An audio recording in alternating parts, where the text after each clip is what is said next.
10 avril 1794, 21 Germinal an 2. Rapport fait à la Société des Amis de la Liberté et de l'Égalité, séante aux Jacobins à Paris, sur la conspiration dont Hébert, Ronsin, Vincent, Montmoreau, etc. ont été complices, par R.F. Dumas, président du tribunal révolutionnaire. Citoyens, des brigands, usurpateurs de quelque confiance, ont trahi la cause du peuple. La surveillance du gouvernement les a suivis jusqu'aux portes du tombeau qu'ils creusaient à la liberté, et la justice nationale les a précipités dans le néant. Ils ne sont plus, et bientôt nous dirons de leurs complices, ils ont vécu. Exemple terrible, nécessaire, utile. Il montre l'impuissance du crime, la raison et la force du peuple. Il déconcerte les tyrans. Il fait plus. Il apprend à l'univers étonné que la justice et la probité étaient à l'ordre du jour lorsque la Convention nationale a proclamé cette vérité consolante pour l'homme de bien. Est-ce assez pour l'intérêt public que la loi ait frappé les coupables ? Est-ce assez que les conjurés, en montant à l'échafaud, aient annoncé le sort de ceux qui ont participé à leurs crimes, de tous ceux qui marcheraient sur leurs traces ? Sans doute, la justice est satisfaite, et déjà la terreur punit les complices, les esclaves du crime. Mais l'homme pervers, effrayé, deviendra-t-il vertueux ? Identifié avec les complots, n'en méditera-t-il pas de nouveau dans le secret ? Si nous voulons rendre utile l'expérience du passé, dévoilons ces complots perfides, dessinons le portrait de nos ennemis, afin que partout démasqués, partout ils trouvent la mort. La vertu seule vivifie l'homme. Le crime n'existe que dans des cadavres. Le néant doit les engloutir. Nous pouvons contempler sans effroi le tableau des trahisons que nous avons punies. Il y a quelque plaisir à se rappeler des maux passés. L'émotion que l'on éprouve en regardant le précipice que l'on a franchi n'est pas exempte de douceur. Toutes les conspirations ont le même but, elles tendent toutes à asservir le peuple pour l'opprimer et le dépouiller. Elles ont le même caractère, la perfidie, la cruauté. Elles ont la même source, la soif de l'or, la furie de gouverner. Les moyens d'exécution sont partout les mêmes, la dégradation de l'esprit public, le froissement des intérêts, le combat des passions, la disette réelle ou factice, le fanatisme, la guerre civile, la corruption, l'assassinat, la trahison, la révolte, l'avilissement et la dissolution de la représentation nationale. Cet accord étonnant nous démontre qu'une même main forme et dirige les conspirations. Et quelle est cette main, sinon celle de l'étranger ? Écoutons l'étranger lui-même, et nous ne douterons plus de son influence. Dans un ouvrage imprimé à Koblenz, ayant pour titre « Moyen d'opérer la contre-révolution en France », on disait aux émigrés, aux princes, aux puissances coalisées « Vainement vous rassemblez des troupes, des armées, des munitions. Quelques 100 000 hommes réunis ne serviront qu'à montrer votre faiblesse. La force ne sera pour vous qu'un vain simulacre, à moins que vous n'ayez 2 sentinelles à placer aux côtés de chacun des Français, encore faudrait-il qu'elles ne dormissent jamais. Employez, disait ce traître, employez les manœuvres, ayez des intelligences, soulevez le fanatisme, aiguisez les poignards, formez des partis, allumez la guerre civile, dirigez-la de manière que le peuple succombe sous le poids de sa situation, et alors la contre-révolution sera possible. » Ainsi raisonne, ainsi agit l'étranger. Ils sont donc bien perfides, ceux qui ont feint de ne pas croire à un parti étranger, ceux qui ont affecté de méconnaître ce bras perfide, ceux qui n'ont voulu voir dans les résultats que les effets ordinaires des passions locales. Celui qui n'est pas frappé de l'horreur du crime ne sent pas le prix de la vertu. Celui qui veut dérober à nos yeux les crimes de nos ennemis les a partagés dans son cœur. Il est leur complice. Voyons donc jusqu'à quel point Hébert, Vincent, Roncin et complices, Fabre d'Églantine, Danton, Lacroix, Chabot et leurs complices ont servi le parti de l'étranger. Ces hommes, discords en apparence, étaient unis dans leurs desseins, leurs moyens, opposés dans leurs extrêmes, se confondaient dans les résultats. Nous ne verrions pas toute l'atrocité de leurs crimes si de tous leurs crimes nous ne formions pas un seul tableau.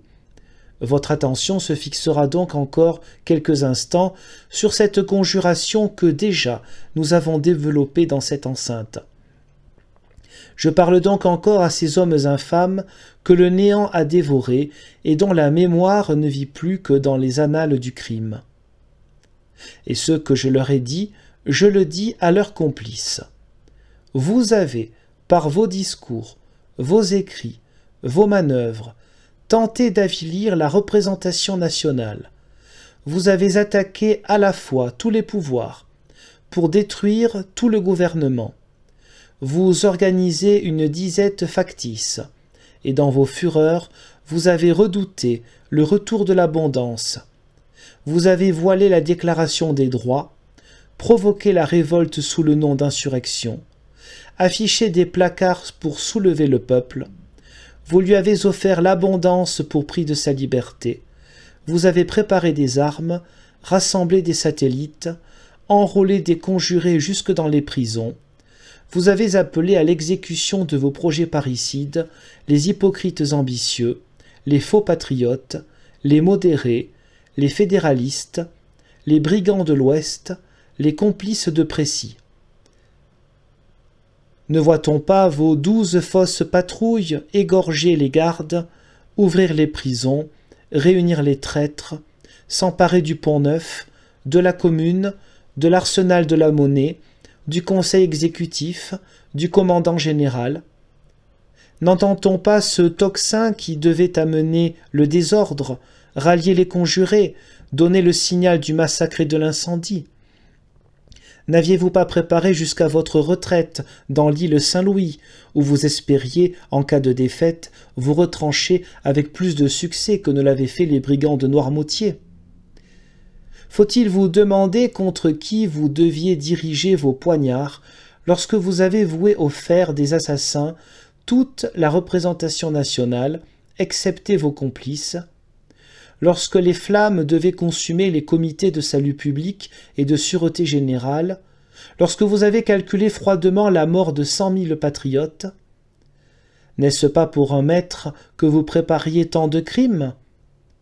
Vous l'avez annoncé dans vos placards sous le nom de roi, dans vos discours sous le nom d'un Cromwell, dans vos combinaisons sous le nom d'un grand juge, afin de déguiser, s'il eût été possible, les titres odieux des rois, des tyrans. Vous avez donc été oppressé par la haine du peuple, pour toutes les tyrannies, et vous avez oublié qu'elle était horrible à ses yeux, sous tous les noms, sous toutes les formes. Mais vous n'avez pu vous défendre de l'empire de la vertu publique. Elle console l'homme de bien, elle tourmente l'homme dégradé, elle poursuit et anéantit les tyrans, elle affermit les républiques. Croyez-vous maintenant que l'on méconnaisse la puissance qui vous presse, la main qui vous guide? Vos intelligences avec l'étranger sont-elles douteuses lorsque votre conduite vous signale plutôt comme ses valets que comme ses agents? Lorsque les conférences de vos émissaires sont prouvées, lorsque vos correspondances avec Brunswick ont été vues sur le bureau d'un général autrichien, lorsque vous avouez vos négociations avec Dumouriez, la Prusse et l'Autriche, lorsque des banquiers étrangers, complices de Dumouriez, agents des tyrans, vous distribuez l'or corrupteur et tenez à votre disposition la caisse des conspirateurs? Votre perfidie, votre turpitude sont dévoilées, vos crimes font horreur, l'échafaud y a mis un terme. Tandis qu'Hébert et ses complices traînaient la République à sa perte par l'excès de leur fureur, Que faisiez-vous, législateurs infidèles, généraux perfides, étrangers corrupteurs? Vous vendiez à vil prix la fortune publique à nos ennemis. Vous leur disiez « Achetez les représentants, et la République est à vous ». Vous osiez porter vos mains sacrilèges jusque sur la loi pour en faire un instrument de crime. Et lorsque la justice impatiente vous appelait au supplice, vos complices vous trouvaient innocents. Ils faisaient votre éloge, ils se disaient vos amis, ils prenaient votre défense. Et cependant ils vous appelaient des voleurs de portefeuille. Vous, des voleurs de portefeuille? Ah, ce mot n'a point trompé la justice. Avides de richesse, vous avez été des agents de corruption aussitôt que vous avez été corrompus. Vous vouliez faire partager votre dégradation à la représentation nationale, afin qu'odieuse au peuple, abjecte aux yeux de l'univers, vendue à nos ennemis, elle fût plus sûrement et plus promptement dissoute. Que faisiez-vous, vous, qui, protégés et émules de l'immoral Mirabeau, esclaves orgueilleux d'Orléans, n'avez attaqué que le roi et jamais la royauté?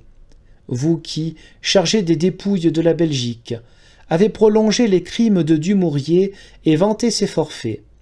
Vous qui avez toujours cru n'avoir pas assez fait pour le roi de Prusse, en protégeant sa retraite impossible sans votre concours. Vous caressiez les partis, vous ourdissiez des trames, vous calculiez vos succès sur les troubles publics. Vous vous opposiez à la punition des fédéralistes, vous demandiez le renouvellement de la Convention, et vous saviez bien que c'était demander la dissolution de la représentation nationale.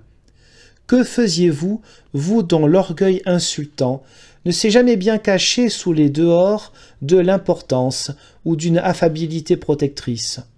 Vous qui trouvâtes la Constitution royale trop populaire, vous qui usurpâtes la confiance autant par bassesse que par audace. Vous teniez des conseils secrets avec des Autrichiens, vous partagiez leurs complots, vous les dirigiez, vous étiez le protecteur banal des aristocrates, vous receliez les émigrés, vous employiez la séduction en leur faveur près des fonctionnaires publics, vous violiez une loi de mort pour les soustraire à la surveillance des autorités. Vous envahissiez les secrets de l'État pour les communiquer à nos ennemis. Vous vouliez rétablir les parlements et la royauté sur les ruines du Sénat français.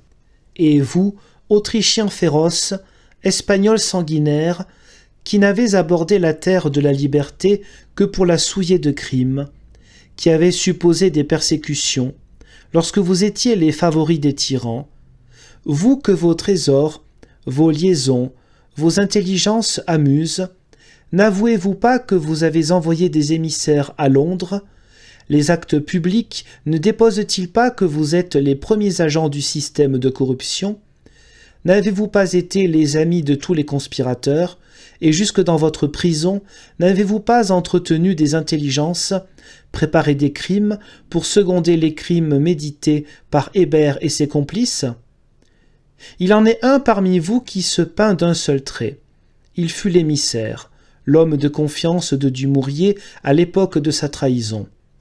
3 fois, sans mission, sans ordre, sans prétexte, il fut dans l'attente du roi de Prusse, et c'est là l'homme que vous appelez votre enfant, votre ami. Ce mot vous est échappé. La justice l'a recueilli. Celui-là aussi, qui sortant de la lie de la corruption, devint en quelque sorte l'âme de Dumouriez qui, de l'état de dénuement honteux, parce qu'il était le résultat de l'immoralité, attenta par le fait, et plus encore par ses prétentions, à la fortune publique, qui fut insolemment réclamé par un traître, qui voulut avec lui s'isoler de la République, qui ourdissait un plan de corruption de la représentation nationale, n'est-il pas jugé par ses crimes, par ses aveux, par ses écrits, par ceux de l'infâme Dumouriez? N'avez-vous pas aussi travaillé à la dissolution de la représentation nationale, au rétablissement de la monarchie, vous dont l'orgueil égale la lâcheté, qui voulûtes rester neutre dans la lutte du crime contre Marat, et qui décernâtes des couronnes flétries au traître Roland, qui appeliez la guerre civile dans l'appel au peuple, qui avez osé donner le signal de la révolte en essayant de briser le ressort du gouvernement, et vous dont les liaisons contrastèrent presque toujours avec vos discours, qui n'avez jamais pu expliquer si vous fûtes le jouet, l'instrument, l'ennemi ou le complice des intrigues criminelles, qui avez osé reléguer l'espoir de la patrie dans un conspirateur, qui avez attaqué avec autant d'insolence que d'opiniâtreté le peuple français, ses représentants, ses lois, son gouvernement, qui déchiriez votre patrie pour sauver ses ennemis, et qui ne fûtes jamais seul pour méditer, pour exécuter cet attentat?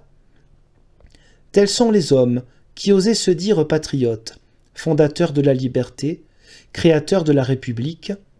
Oui, le masque, dont vous vous couvrîtes avec soin, déroba, à quelques yeux, vos âmes criminelles.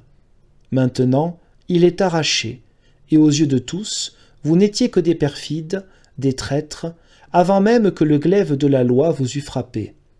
Votre attitude, en présence de la justice, n'a-t-elle pas été une conspiration soutenue? Vous eûtes l'insolence du crime, et jamais le calme de l'innocence. Vous annonçâtes alors que depuis longtemps il n'existait plus pour vous ni patrie, ni république, ni convention, ni gouvernement, ni autorité. Pour vous juger, il eût peut-être suffi de vous mettre en jugement. Nous avons vu, nous, des innocents que nos consciences ont acquittés. Aucun ne fut semblable à vous. Comme la femme Roland, vous conspirâtes au lieu de vous défendre. Et pendant que l'on vous jugeait, vos complices conspiraient encore. Il a donc existé ce complot affreux de déchirer la patrie et de dissoudre le gouvernement par des excès plus dangereux encore, par leur opposition combinée que par leur nature. Avez-vous pu croire que le gouvernement partageait vos fureurs et votre lâcheté? Que le peuple, à votre voix, déchirerait son propre ouvrage? Insensé! Ce peuple a travaillé pour le bonheur. Il sait que le bonheur est dans le sentiment de la probité, de la vertu.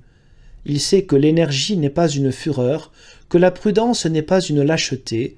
Il sait quand il doit commander en souverain, frapper de sa massue terrible, et quand il lui importe de respecter le dépôt qu'il a fait de sa puissance. Peuple, est-il donc dans ta destinée de vaincre et d'être libre? Ta liberté, fruit de tes triomphes, de tes sacrifices, de ta confiance, fera ta gloire et ton bonheur.